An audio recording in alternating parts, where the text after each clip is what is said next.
The weight of the leather-bound journal in Liam's briefcase was a familiar pressure against his leg.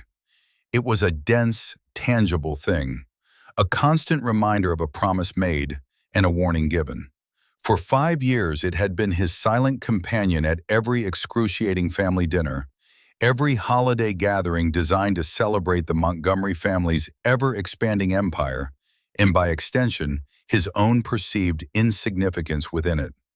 Tonight was the apex, the magnum opus of their casual cruelty. The air in the cavernous dining room of the Montgomery estate was thick with the scent of roasted duck and self-congratulation. Crystal glasses, so fine they seemed to hum with tension, reflected the cold, judgmental light of the chandelier above. Richard Montgomery, his father-in-law, sat at the head of the table, a bulldog of a man carved from generations of inherited wealth and ruthless ambition. He raised his glass, the ruby of the Bordeaux catching the light like a drop of blood. "To the Montgomery Legacy Tower," he boomed, his voice echoing slightly in the high-ceilinged room. "The tallest, most innovative structure this city has ever seen. A monument to our family's vision." Across the polished mahogany, Serafina, Liam's wife, smiled a perfect, practiced smile. It was a smile designed for magazine covers, not for him. She looked every bit the part of the heiress, a dress that cost more than his first car, diamonds at her throat that seemed to mock the modest wedding band on his finger. Her eyes met his for a fraction of a second, and in them he saw not pride or partnership, but a familiar, weary disappointment. It was the look she gave the waiter when the wine was not chilled to her precise liking. "Of course, a project of this magnitude requires the absolute best," Richard continued, his gaze sweeping over his family and deliberately skipping over Liam.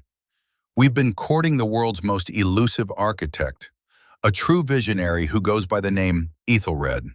No one knows who he is, but his work is genius. We will have him, whatever the cost." Julian, Serafina's brother, snorted into his napkin. He was a softer, less impressive version of his father, with a penchant for cruelty that lacked Richard's gravitas. "Well, we know who we're not hiring," he said, nudging his mother Eleanor with a smirk. He gestured vaguely in Liam's direction. "No offense, Liam. I'm sure your little blueprints for suburban dentist offices are very neat." The table tittered with polite, sharp laughter. Eleanor, a woman whose spine seemed to be forged from ice, gave a thin, condescending smile. "Now, Julian, be nice. Everyone has their place. Liam is very skilled at what he does." The emphasis on "what he does" was a masterpiece of subtle degradation, framing his career as a quaint hobby, like building ships in a bottle. Liam felt the familiar heat rise in his chest, a slow burn he had learned to control with meditative precision. He didn't react. He didn't defend himself. He simply took a slow sip of water, his knuckles brushing against the worn leather of his briefcase. Inside it, within the journal's pages, was a sealed, cream-colored envelope. His father, a man of quiet strength and profound integrity, had given it to him the day before his wedding. He had held Liam's shoulders, his eyes full of a sad, knowing wisdom. "This world, the one you're marrying into, it values the wrong things, son," he had said, his voice raspy from the illness that would take him less than a year later. "They will try to make you feel small. Serafina, I hope she sees the man you are. But if she doesn't, if she ever truly betrays the vows you are about to take, I want you to open this." For 5 years, that envelope had remained sealed. He had endured the endless stream of slights, the casual dismissals, the profound loneliness of being married to a woman who saw him as a social liability. He had held on to the hope that she would see him, the real him. But hope, he was beginning to realize, had an expiration date. Richard Montgomery thought he was chasing a ghost, a mysterious architect named Ethelred.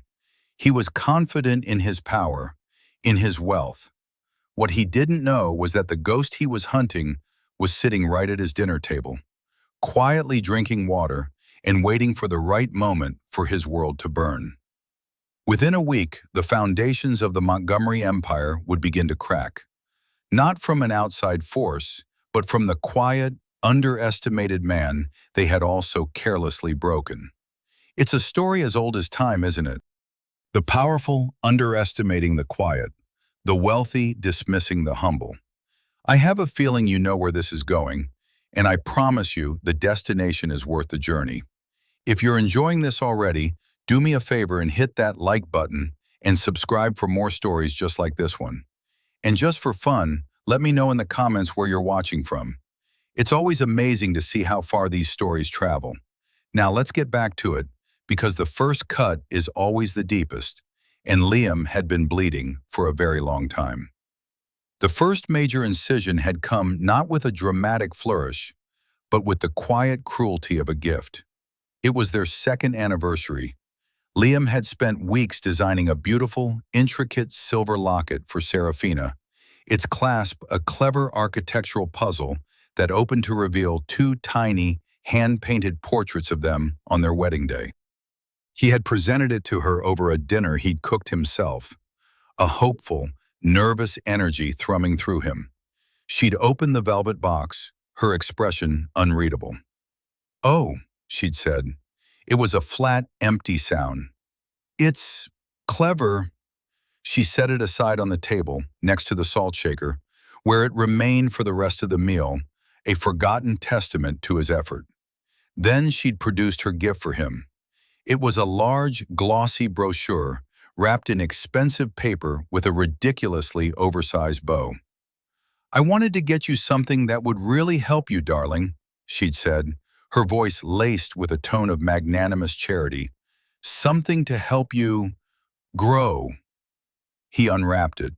The brochure was for a beginner's course at the local community college. Architectural Drafting 101. The cover featured a stock photo of a smiling student holding a T-square. He stared at it, the blood draining from his face. It wasn't just an insult, it was a public declaration of his inadequacy. It was her way of saying, "You are not enough. Your dreams are small. Let me help you become, if not my equal, then at least a more respectable version of your mediocre self. I know how much you struggle to get your designs noticed by the partners at your firm," she'd explained, completely misinterpreting his stunned silence as gratitude. "I thought maybe if you polished your foundational skills, it might give you the confidence to be more assertive." His firm. He didn't work at a firm. He owned the firm. He was Aethelred. He had founded Aethelred Atelier 3 years prior under the pseudonym, a name taken from an old book of Anglo-Saxon history his father had loved. He'd wanted the work to speak for itself, free from the biases of age, connections, or reputation. And it had. Aethelred's designs were revolutionary, eco-conscious, human-centric, and breathtakingly beautiful. The firm was small, elite, and so successful that he could have bought and sold the Montgomery's real estate company 10 times over. He lived a life of deliberate modesty, driving a sensible car and wearing off-the-rack suits, because he, like his father, believed that a man's worth was in his character and his creations, not his couture. He had kept it all a secret, even from Serafina. In the beginning, it was because he wanted her to love him, Liam, the quiet, thoughtful man, not the wealth and status that came with Ethelred. He had imagined a beautiful, cinematic moment years down the line where he would reveal his success, and she would look at him with love and admiration, proud that she had seen the king hiding in the commoner's clothes. But as time went on, the secret became a shield. Her casual dismissiveness, her growing obsession with her family's social standing, her constant, subtle belittling. It all made the reveal feel less like a joyful surprise and more like a weapon he was keeping in reserve. "Thank you," he had said that night, his voice a carefully constructed monotone. "It was very thoughtful of you." He folded the brochure and put it in his pocket, the glossy paper feeling like a shard of glass against his skin. Later that evening, after Serafina was asleep, Her back turned to him in the cavernous bed they shared but did not share. His phone had buzzed. The caller, ID, read MT. He slipped out of the room and into his study. "Marcus," he'd answered, his voice low. "Liam, my boy, sorry to call so late," the voice on the other end boomed. It was Marcus Thorne, the billionaire philanthropist and developer who had given Ethelred his first major commission. But the board in Tokyo just approved the final designs for the Sky Garden project. They're ecstatic. They called it the most important piece of architecture of the 21st century. "We've done it, son. We've really done it." Liam looked out the window of his quiet suburban home. He could see the faint glow of the city on the horizon. Out there, he was a titan, a visionary changing the face of the world. In here, he was a man who had just been told he needed to learn how to draw straight lines. The irony was so bitter, it almost choked him. "That's fantastic news, Marcus," he said, his voice regaining its professional calm. "Send the final contracts to my private email. I'll review them in the morning." He hung up the phone and walked over to his desk. His briefcase was there. He opened it and pulled out the journal. He ran his thumb over the embossed leather, feeling the grain beneath his skin. He didn't open it. He didn't look at the sealed envelope. It wasn't time. She had wounded his pride, belittled his passion, but she had not yet, in his estimation, truly betrayed their vows. That was a line reserved for infidelity, for a complete and total shattering of trust. So he put the journal away, burying the insult alongside the others in a deep, quiet place inside himself, and went back to bed, the chasm between him and his sleeping wife wider than ever before. He lay in the darkness listening to her breathe, and knew, with a certainty that chilled him to the bone, that a day of reckoning was not just possible, but inevitable. The months leading up to the Legacy Tower announcement were a masterclass in escalating contempt. The small cuts and paper-thin insults of the early years had given way to deep, gaping wounds. Liam's quiet nature, once seen by Serafina as a charming stoicism, was now openly derided as a lack of ambition. His choice to work from a home studio, a necessity to maintain his secret identity, was framed as professional failure. One rainy Tuesday afternoon, Liam was in his study, finalizing the structural plans for a new children's hospital in a developing nation, a pro bono project he was deeply passionate about. The design was revolutionary, incorporating natural light and green spaces to promote healing. He was lost in the complex beauty of the work when the door swung open without a knock. Richard and Julian stood there, dressed in sharp suits, their faces pinched with impatience. "There you are," Richard grunted, waving a rolled-up set of blueprints like a scepter. "We need your eyes on this. The architects we hired for the new mall expansion are idiots." He spread the plans across Liam's desk, covering the hospital designs. Liam felt a flash of irritation, but suppressed it. He looked at the plans. They were competent but uninspired, a soulless box of concrete and glass. "The load-bearing calculations for the central atrium seem off," Julian said, pointing a manicured finger at a column. "They say it's fine, but it looks weak to me. What do you think?" Liam studied the schematics. His mind, accustomed to navigating the most complex architectural challenges in the world, identified the flaw in seconds. It wasn't the column. It was the distribution of tension across the cantilevered roof. "The primary issue isn't the column," he began, his voice calm and academic. "It's a miscalculation in the tensile strength of the materials specified for the roof trusses. If you use a carbon fiber composite instead of steel and adjust the parabolic curve by 3 degrees, you'll not only solve the structural integrity issue, but you'll also create a much more elegant and light-filled space." He spoke for less than a minute, but in that time, he had effortlessly deconstructed and rebuilt their multi-million-dollar project. He looked up, expecting a flicker of respect, perhaps even gratitude. Richard and Julian stared at him blankly. Then a slow, condescending smile spread across Julian's face. Parabolic curves? Carbon fiber composites? He chuckled, a wet, unpleasant sound. Listen to you, Mr. Architect. Did you read that in a book somewhere? Richard rolled up the blueprints, dismissing Liam's analysis with a gesture. Thanks for the input, son, he said, the word son dripping with patronage. But I think we'll leave the big decisions to the professionals who actually get paid to make them. We just wanted to see if even you could spot the obvious. I guess not. They turned and walked out, leaving the door open behind them. Liam sat in the sudden silence, the sheer, breathtaking arrogance of the exchange washing over him. They hadn't wanted his help. They had wanted to confirm their own superiority, to use his perceived failure as a whetstone to sharpen their own egos. A moment later, Serafina appeared in the doorway. She had clearly heard the entire exchange. He looked at her, a silent plea in his eyes. Defend me. Say something. Show me you are on my side. She leaned against the doorframe, folding her arms. Her expression was not angry or defensive. It was disappointed. In him. Liam, darling, she said, her voice soft but edged with steel. You have to understand how you sound to them. All that technical jargon, it comes across as pretentious, especially when you don't have the credentials to back it up. You made them uncomfortable. You made me uncomfortable. The words hit him harder than any of Richard's or Julian's insults. It wasn't just that she didn't defend him.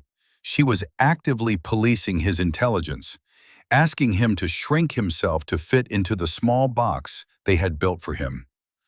I was trying to help, he said, his voice barely a whisper. I know, she sighed, as if explaining a complex concept to a child. But sometimes the most helpful thing you can do is just be quiet and let the important people handle things. It would make my life so much easier. She turned and walked away, her heels clicking on the hardwood floor, each sound a tiny hammer blow against his heart. He looked down at his desk, at the beautiful, life-affirming design for the children's hospital, and then at the empty space where the mall blueprints had been. He felt a profound sense of dislocation, as if he were living two completely separate lives that could no longer be reconciled. That night, sleep offered no escape. He lay awake long after Serafina's breathing had deepened into a steady rhythm. The quiet of the house felt oppressive.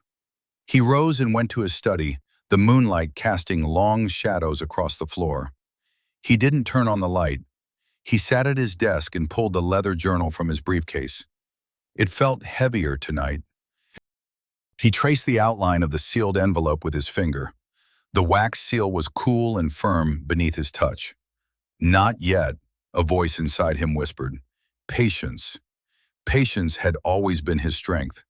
It was the foundation upon which he built his career, his designs, his life. He was a strategist, not a reactionary. He knew that true power wasn't in loud declarations, but in quiet, deliberate action. He put the journal away and turned on his desk lamp, the warm light pooling over the hospital plans. He picked up his pen, the familiar weight a comfort in his hand. As he worked, sketching the graceful lines that would one day give shelter and hope to sick children, he wasn't just designing a building. He was building a fortress around his own soul, brick by patient brick, waiting for the inevitable storm. The humiliation was no longer just a source of pain. It was fuel, and he was meticulously, brilliantly planning the perfect fire. The discovery, when it came, was not a dramatic confrontation in a restaurant or a tearful confession in the rain. It was a quiet, digital betrayal, as sterile and impersonal as the lives his in-laws aspired to lead. Serafina had become increasingly careless with her phone, a sign of her supreme confidence in his obliviousness. She would leave it on the kitchen counter while she showered, on the nightstand while she slept. For months, Liam had respected her privacy, seeing it as a final, fragile thread of trust connecting them.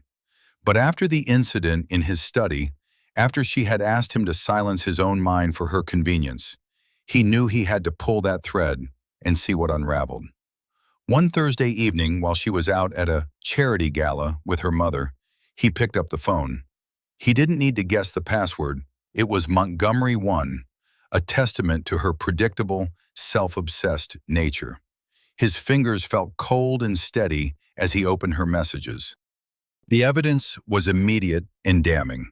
A long thread of text with a man named Alistair Finch, a rival real estate developer known for his flashy, soulless skyscrapers and his predatory business practices. He was everything Liam was not, and everything Serafina seemed to crave. The messages were a nauseating mix of logistical arrangements for their trysts and shared contempt for him. Alistair, can't wait for tonight. The suite at the Olympian? Serafina, perfect. I'll tell Liam I'm at the gallery fundraiser. He won't even look up from his little drawings. Alistair, how do you stand it, being married to such a void? Serafina, it's a strategic alliance, darling. For now. He's my cross to bear. At least he's quiet. There were dozens more. They mocked his clothes, his car, his quiet evenings spent reading. They painted him as a passionless, ambitionless drone, a piece of furniture in Serafina's beautifully decorated life. The most painful message was the most recent one. Richard mentioned he's trying to hire that Aethelred ghost for the Legacy Tower. Any luck? Please, Daddy will get him. He always gets what he wants. Imagine a building by a true genius to solidify our family's name. It's the only thing that makes living in this house with Mr. Mediocrity bearable. Liam set the phone down, his hand perfectly still. There was no rage, no fire, just a profound, glacial calm. The pain was so sharp and so deep that it had gone past emotion and settled into a state of pure, cold clarity. He felt as if he had been underwater for 5 years and had finally broken the surface, gasping in the clean, harsh air of reality. She had not only betrayed their vows of fidelity, she had betrayed his very essence, weaponizing the parts of him he had once hoped she would love. He walked to his study. The house was silent, a mausoleum of a dead marriage. He opened his briefcase and took out the journal. He sat at his desk, the leather cool beneath his hands, and stared at the sealed envelope. His father's familiar, elegant script seemed to pulse in the lamplight.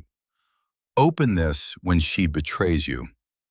The moment was here. The conditions had been met. His hand trembled, just once, as he reached for the letter opener on his desk. He thought of his father's kind, knowing eyes. He had known, somehow. He had known the character of the family his son was marrying into, and he had prepared him for the fallout. Liam poised the silver tip of the opener under the wax seal. He could feel the years of quiet humiliation, of bitten-back words and swallowed pride, coalescing into this single, pivotal moment. He paused, the quiet before the storm.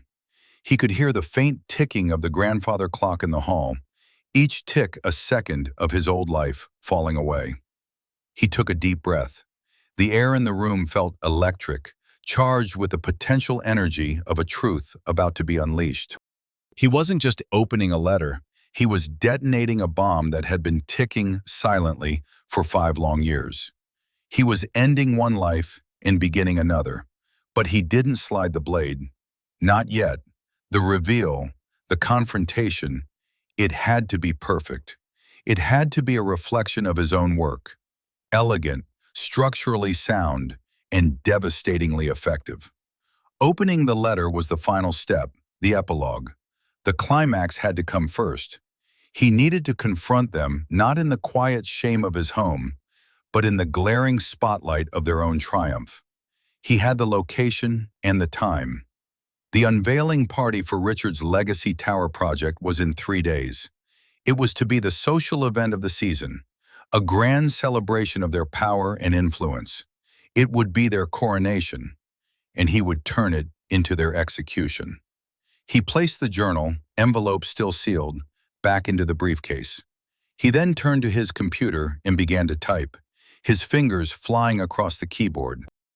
He drafted emails, arranged for documents to be delivered by courier, and made a single, important phone call. His actions were precise, methodical, and utterly ruthless. The quiet, underestimated man was gone. In his place was Aethelred, and Aethelred was about to teach the Montgomery family the true meaning of legacy. The grand ballroom of the Four Seasons Hotel was a symphony of excess. A string quartet played softly in the corner, their music drowned out by the cacophony of self-importance chatter. Waiters moved like ghosts through the throng, balancing trays of champagne and canapés. The elite of the city were all there, a glittering constellation of power brokers, socialites, and media personalities, all gathered to pay tribute to the Montgomery dynasty. At the center of it all stood Richard, Seraphina, and Julian, soaking in the adoration like Roman emperors. Liam arrived late, a deliberate choice. He had eschewed his usual modest suit for something different. It was a bespoke, charcoal gray suit from a tailor in Savile Row, tailored to perfection. It was understated yet radiated a quiet authority. He wore no tie, the top button of his crisp white shirt undone. He looked less like an architect and more like the man who owned the building. As he entered, a few heads turned, a flicker of confusion in their eyes. They knew him as Seraphina's drab husband, an awkward shadow at these events. Tonight he carried himself with an entirely new gravity. Seraphina saw him, and her smile tightened. She was standing with Alistair Finch, her hand resting possessively on his arm. She excused herself and glided towards Liam, her expression a mask of strained pleasantry. "Darling, you made it," she said, her voice a low hiss. "What are you wearing? You look different." "I felt the occasion called for it," Liam replied, his voice calm and even. He looked past her, at Alistair, then at her father holding court by the stage. "It's a big night for your family." "It is," she said, a warning in her tone. "So please just try to blend in. Don't talk to anyone important. Don't offer any opinions. Just smile, nod, and stay by the bar. Can you do that for me?" It was the last insult she would ever have the privilege of delivering to him. "No," he said simply. Her eyes widened in shock. He had never said no to her before. Before she could respond, Richard tapped the microphone on the stage, a high-pitched squeal silencing the room. "Friends, colleagues, welcome," he began, his chest puffed out. "Tonight we are not just unveiling a building, we are unveiling the future. The Montgomery Legacy Tower will be a symbol of this city's greatness and a testament to our family's unwavering commitment to excellence." The room erupted in applause. Liam stood perfectly still, watching. Richard continued, "As many of you know, we have been searching for a singular talent to bring this vision to life, a true artist. We have spent months trying to recruit the enigmatic genius known as Aethelred." He paused for dramatic effect. "And while we have yet to secure him, I am confident that he will see the wisdom in joining the winning team." He laughed, and the crowd laughed with him. This was Liam's cue. He began to walk towards the stage, his steps measured and deliberate. A path seemed to open before him, people instinctively moving aside, sensing a shift in the room's energy. Seraphina reached for his arm, her face pale with panic. "Liam, what are you doing? Stop! You're embarrassing me." He gently removed her hand from his arm without breaking his stride. He walked to the side of the stage and up the small set of stairs, arriving next to a stunned Richard Montgomery just as the applause began to die down. Richard stared at him, his face turning a dangerous shade of purple. "What is the meaning of this?" he whispered harshly. "Get off my stage." Liam turned to face the crowd. He took the microphone from the stand. It felt solid and real in his hand. The room was utterly silent now, a sea of confused and intrigued faces staring up at him. He found Marcus Thorne in the crowd, standing near the back. The billionaire gave him a subtle, encouraging nod. "Good evening," Liam said, his voice amplified, filling every corner of the ballroom. It was a voice no one in that room had ever truly heard before, calm, clear, and resonant with absolute authority. My name is Liam Connor. For the past 5 years, many of you have known me as Seraphina Montgomery's husband. He paused, letting the statement hang in the air. He looked at Seraphina, whose face was a mask of horror. He looked at Julian, whose jaw was slack with disbelief. He looked at Richard, who seemed ready to physically drag him off the stage. Richard is correct, Liam continued, his voice smooth as silk. The Legacy Tower is an ambitious project, a project that requires a true visionary. He turned his gaze to Richard. He is also correct that his team has spent months trying to recruit the architect known as Ethelred. They have sent letters, made offers through intermediaries, and have been, I must admit, quite persistent. He let the tension build, savoring the utter stillness of the room. He had their complete, undivided attention. I know this because they have been sending all of those offers to me. A collective gasp rippled through the audience. It was a sound of pure, unadulterated shock. Richard's face went from purple to a ghastly white. Seraphina looked as if she had been struck by lightning. My name is Liam Connor, he repeated, his voice dropping slightly, drawing the crowd in even closer. But in the world of architecture, the world you so desperately want to conquer, you know me as Ethelred. The bomb had been detonated. The silence that followed was not empty. It was heavy, dense with the weight of shattered assumptions and a dawning, terrible understanding. Liam let the revelation settle, watching the carefully constructed facades of the Montgomery family crumble into dust in real time. He had not shouted. He had not raged. He had delivered the truth like a surgeon's scalpel, clean, precise, and utterly devastating. Julian was the first to break, a strangled, incredulous laugh escaping his lips. You're Ethelred? That's impossible. You're a nobody. You draw houses for dentists. Liam turned his calm, unwavering gaze on his brother-in-law. Julian, he said, his voice still amplified by the microphone, each word a public judgment. On our first anniversary, you gifted me a book titled Architecture for Dummies. You said, and I quote, "Maybe this will help you understand what the big boys do." Last Christmas, you loudly announced to your friends that my greatest ambition was to design a functional two-car garage. For 5 years, you have used my perceived failure as the punchline to every joke. Does this seem funny to you now? Julian's face went slack, the color draining from it. The crowd was murmuring, the story spreading like fire. They were not just witnessing a revelation, they were witnessing a public execution of a family's character.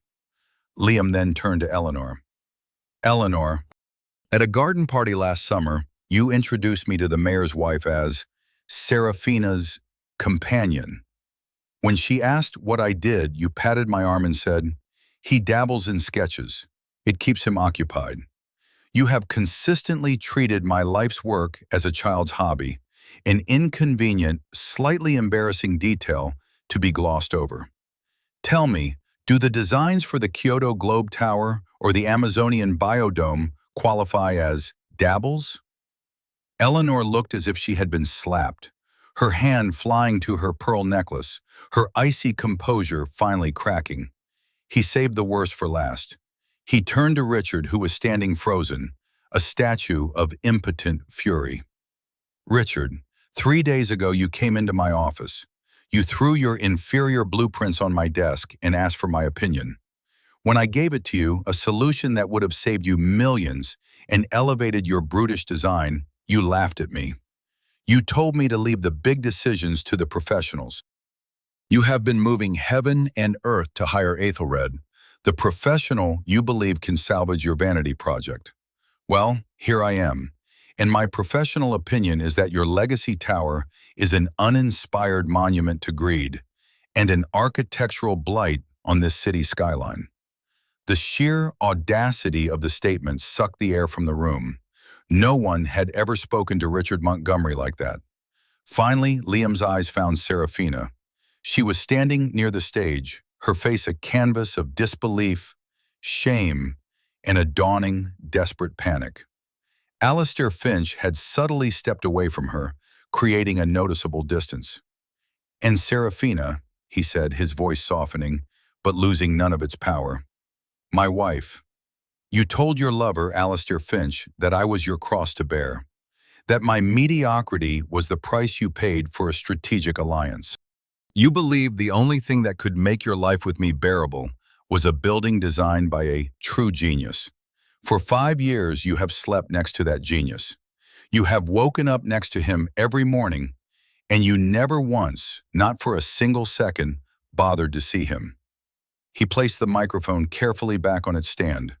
The silence that followed was absolute. It was the sound of a dynasty falling. In that moment, he was not Liam Connor, the failed draftsman. He was Ethelred, a king who had just reclaimed his throne. And as he looked out at the wreckage of their arrogance, he felt not triumph, but a quiet, hollow sense of justice, finally, irrevocably served. The chaos that erupted was immediate, but strangely muted, as if happening behind a thick pane of glass. The assembled guests, vultures sensing a corporate death, began whispering furiously into their phones. The news of the Montgomery humiliation spreading through the city's financial and social networks in real time. Reporters who had been invited to cover a triumph were now scrambling to document a catastrophe. Richard, snapping out of his stupor, lunged for Liam, his face contorted in a mask of rage. "You lie! This is a trick, a pathetic stunt." Before he could reach him, a tall, impeccably dressed man stepped out from the crowd and placed a firm hand on Richard's chest, stopping him cold. It was Marcus Thorne. His presence alone commanded more respect in this room than Richard's entire fortune. "I can assure you, Richard, he is not lying," Marcus said, his voice calm but carrying an unmistakable edge of finality. "I was Ethelred's first client. I have had the privilege of working with Liam for nearly a decade. He is, without question, the most brilliant architectural mind of his generation." Marcus turned to address the stunned onlookers. "Ethelred Atelier, Liam's firm, is not just a design studio. It is also one of the most successful and discreet real estate investment firms in the world. We don't just design the future, we acquire the land on which it will be built." He then looked directly at Richard, his eyes cold. "Which brings me to the Legacy Tower. The parcel of land you've spent the last year trying to acquire for your project, the old shipyard district, the final holdout, the shell corporation that refused to sell you that last, crucial piece, that was us. As of 90 minutes ago, your final, desperate offer was officially rejected. Liam has other plans for that land, something better." This was the killing blow. It wasn't just that Liam was Ethelred, it was that he held the fate of their entire legacy in his hands, and he had just crushed it. Richard staggered back as if he'd been physically struck. All the bluster, all the arrogance drained out of him, leaving behind a frail, defeated old man. Liam walked off the stage, moving through the parted crowd. No one met his eye. They looked at him with a new kind of awe, mingled with fear. He was no longer one of them, or even one of the people they looked down upon. He was something else entirely, an entity operating on a different plane of power. He walked towards the exit, ignoring the frantic calls of his name from a now sobbing Seraphina. He did not look back. The drive home was quiet. The city lights blurred past him, a river of gold and white. He didn't feel elation. He didn't feel anger. He felt empty. The release of 5 years of pressure had left a vacuum in its wake. He had won. He had achieved the reversal of fortune he had so meticulously planned. But the victory felt stark and lonely. When he arrived home, the house was dark and silent. He walked into his study and turned on the desk lamp, the familiar warm glow a small comfort in the vast emptiness. His briefcase was on the chair where he'd left it. He sat down and, with hands that were now perfectly steady, pulled out the leather journal. He looked at the sealed envelope. The time had finally come. This was the part of the plan he hadn't accounted for, the one variable left to him by his father. He slid the silver letter opener under the wax seal. It broke with a soft, satisfying crack. He unfolded the thick, cream-colored paper inside. He expected to find a deed, a stock certificate, a legal document that would have served as a final weapon. But it was a letter, a simple, handwritten letter. "My dearest Liam," it began, in his father's strong, familiar script. "If you are reading this, then the worst has happened. The woman you love has broken her promise, and the world you tried to build with her has fallen apart. I know your heart. You are in pain. You are angry. And you are, I suspect, contemplating a righteous and terrible vengeance. You have the tools to achieve it. You are smarter, more capable, and more resourceful than they can possibly imagine. You can ruin them, and part of you believes that in their ruin, you will find your peace. But I am writing this to ask you to reconsider. I am not asking you to forgive them. Forgiveness is a gift, and it must be earned. They have not earned it. I am asking you to think about what comes next, for you. Their punishment will not be your victory, son. Their punishment is who they are. They are hollow people, chasing validation in bank accounts and the reflections of their name on tall buildings. Their lives are a frantic, desperate race to prove they have value, because deep down they suspect they have none. You do not need to tear down their world. It is a house of cards, and it will fall on its own. Your victory is not in their destruction. Your victory is in your creation. It is in the buildings you design that bring beauty and function to the world. It is in the integrity with which you live your life. It is in the quiet dignity you have shown in the face of their relentless disrespect. They tried to make you small, but they failed, because your worth was never in their hands. It was always in yours. Do not let their poison corrupt you. Do not become the monster you fought. Let them go. Release them into the shallow world they have built for themselves. Your world is bigger. Your foundation is stronger. Build on it. Build something beautiful. Build something that lasts. Your true legacy is not what you destroy. It is what you leave behind. With all my love, Dad. Liam read the letter once, then twice. Tears, hot and silent, streamed down his face. Not tears of sadness, but of release.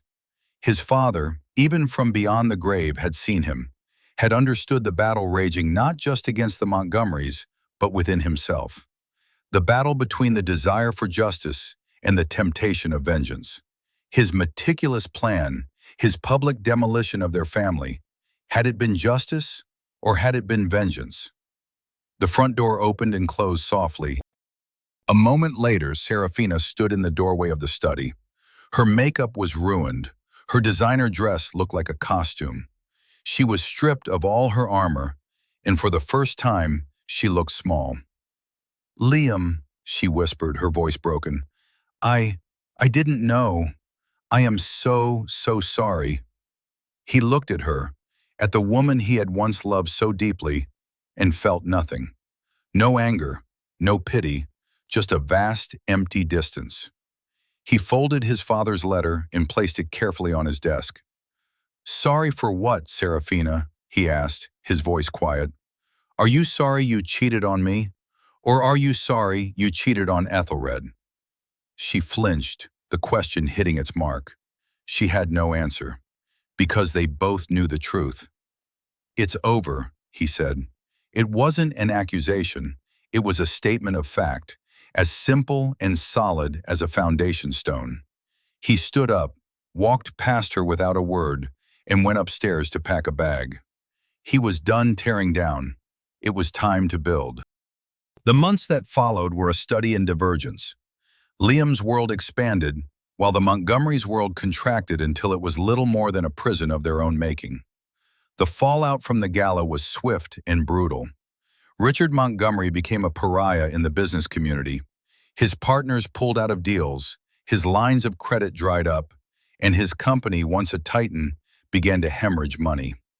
The Legacy Tower project was officially declared dead, a public monument to his hubris. He was forced into a quiet, ignominious retirement, a king without a kingdom.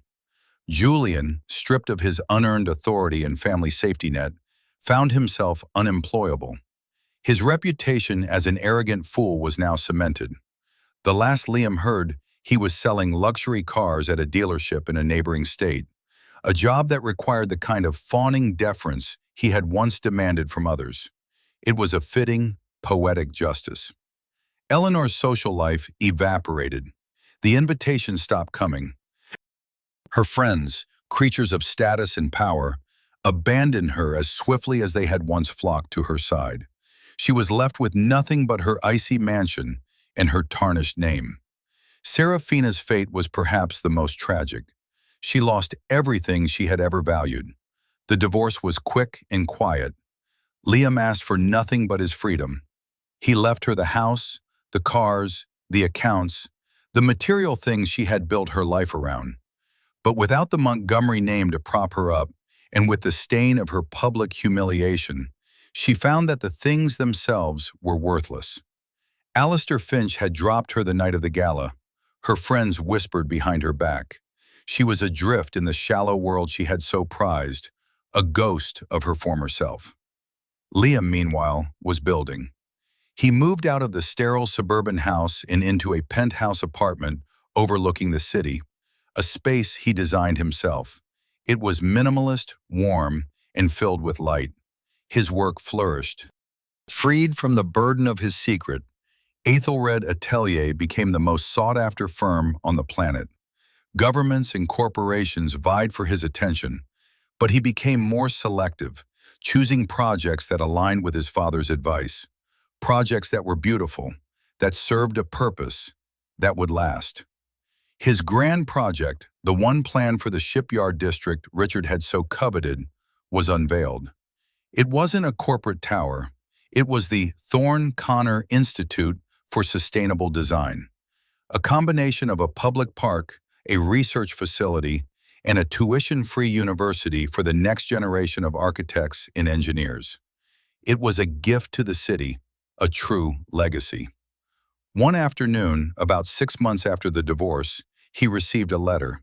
It was from Chloe, Serafina's younger sister. She had been the silent enabler, the one who had watched the family's cruelty with quiet disapproval, but had never intervened.